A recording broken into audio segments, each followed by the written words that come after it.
అక్రమ నిర్మాణాలను వెంటనే కూల్చివేయాలని లుబ్నా సర్వత్ డిమాండ్ చేశారు. హైడ్రా ఏర్పాటుపై సోమాజిగూడ ప్రెస్ క్లబ్ లో జరిగిన రౌండ్ టేబుల్ సమావేశంలో ఆమె పాల్గొన్నారు. చెరువులను పునరుద్ధరించాలని అన్నారు లుబ్నా సర్వత్.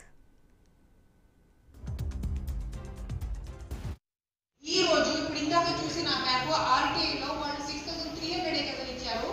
ఈ రోజు మీరు హెచ్ఎండి వెబ్సైట్ కి వెళ్ళండి.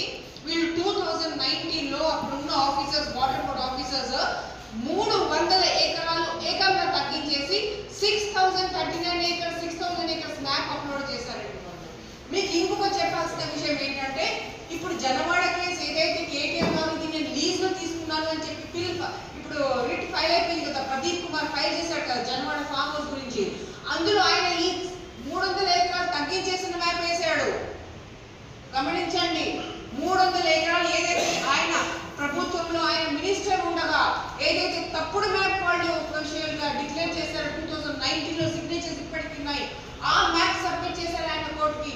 ఒక ఫ్రాడ్ మ్యాప్, ఒక ఫాల్సిఫైడ్ మ్యాప్, ఎఫ్టీఎల్ ఏకంగా తగ్గించేసిన మ్యాప్ ఆయన వేశాడు. పర్వత ప్రాంతంలోకి వ్యర్థ రసాయన జలాల్ని పంపకుండా ఈ గవర్నమెంట్ 150 కోట్లతోటి మూసి సుందరీకరణ పేరుతోటి ప్రాజెక్ట్ చేస్తామంటారు. అవి సుందరీకరణ మాత్రమే పరిమితం కాకుండా ఈ మూసి పర్వత ప్రాంతంలో ఉన్న 24 కత్వలు ఏవైతే ఉన్నాయో పర్వతాపురం నుంచి మొదలుకొని వలిగొండ వరకు ఉన్న 24 కత్వల్ని కనుక ప్రతి కత్వ దగ్గర ఎస్టీపీ కాకుండా ఎఫ్లెంట్ ట్రీట్మెంట్ ప్లాంట్ ఈటీపీ కనుక నిర్మాణం చేస్తే మనకు రసాయనాలు శుద్ధి అవుతాయి. ఈ ఎస్టీపీ కనుక ఏర్పాటు చేస్తే ఓన్లీ డొమెస్టిక్ వేస్ట్ మాత్రమే శుద్ధి అవుతుంది. కాబట్టి ఈ రసాయనాలు శుద్ధి కావు. కాబట్టి ఈ ఎస్టీపీలకు పరిమితం కాకుండా ఈటీపీలు పెట్టాలని చెప్పి మేము డిమాండ్ చేస్తున్నాము. అట్లాగే హైదరాబాద్ లో ఒకే ఒక